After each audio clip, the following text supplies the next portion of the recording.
दोस्तों, ठग शब्द सुनकर हमारे दिमाग में अक्सर चोर, लुटेरे, डकैत और खून करने वाले जैसी छवियां उभर कर सामने आ जाती हैं। लेकिन सच कुछ और है जिसे जानकर आप भी हैरान हो जाएंगे।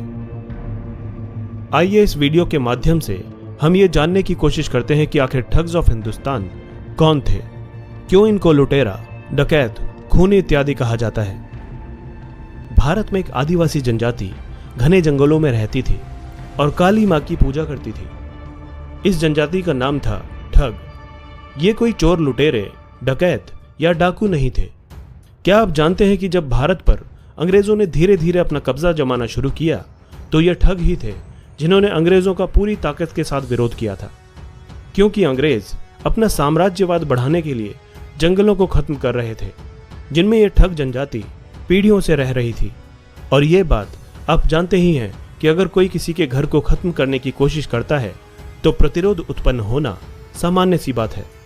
अंग्रेज ठगों की जमीन पर कब्जा करना चाहते थे, जिसके लिए उन्होंने एक चाल चली और इनकी छवि खराब करने के लिए ऐसी किताब छापी जिसमें इन्हें डकैत, लुटेरे और हत्यारा बताया गया है। यानी अंग्रेजों ने साहित्य के द्वारा यानी किताबों के माध्यम से ठगों की बुरी छवि प्रोजेक्ट करने की कोशिश की थी। इस तरह के साहित्य को एट्रोसिटी लिटरेचर कहा जाता है।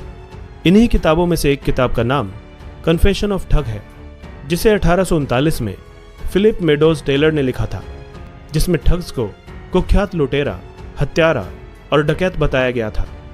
इसे आज तक ठग जाति से जुड़े ऐतिहासिक संदर्भों से जोड़कर देखा जाता है।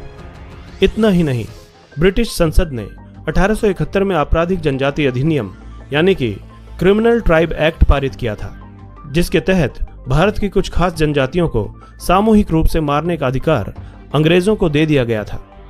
इन जनजातियों को अपराधी घोषित करते हुए इसके प्रत्येक सदस्य को, यहां तक कि नवजात शिशुओं को भी अपराधी के रूप में घोषित किया गया था।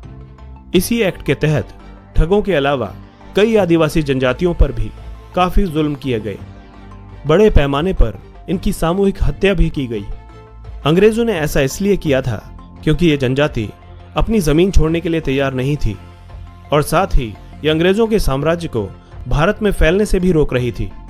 इसीलिए इन जनजातियों को खत्म करने के लिए मनमाने कानून बनाए गए और भारत पर कब्जा करने की मंशा को पूरा किया गया। अपनी चालों को सही साबित करने के लिए अंग्रेजों ने बहुत सारे विश्वविद्यालयों को फंड दिया ताकि वे कुछ ऐसी किताबों को लिख सकें जिनमें ठगों की गलत छवि को प्रकट किया जा सके। यानी इन सामूहिक हत्याओं को सही साबित करने के लिए ब्रिटिश संसद ने कई लेखकों को आर्थिक सहयोग भी दिया था ताकि वे ठगों के खिलाफ किताबों को लिख सकें, उनको बदनाम कर सकें, ताकि समाज इन लोगों को कभी अपना ही ना सके। इसी कारण आज ठगों की छवि दुनिया के सामने गलत बन चुकी है। इन्हें हिंसा और अपराध के साथ ही जोड़कर देखा जाता है, जबकि इतिहास को अगर खंगाला जाए तो सच्चाई कुछ और ही सामने आएगी।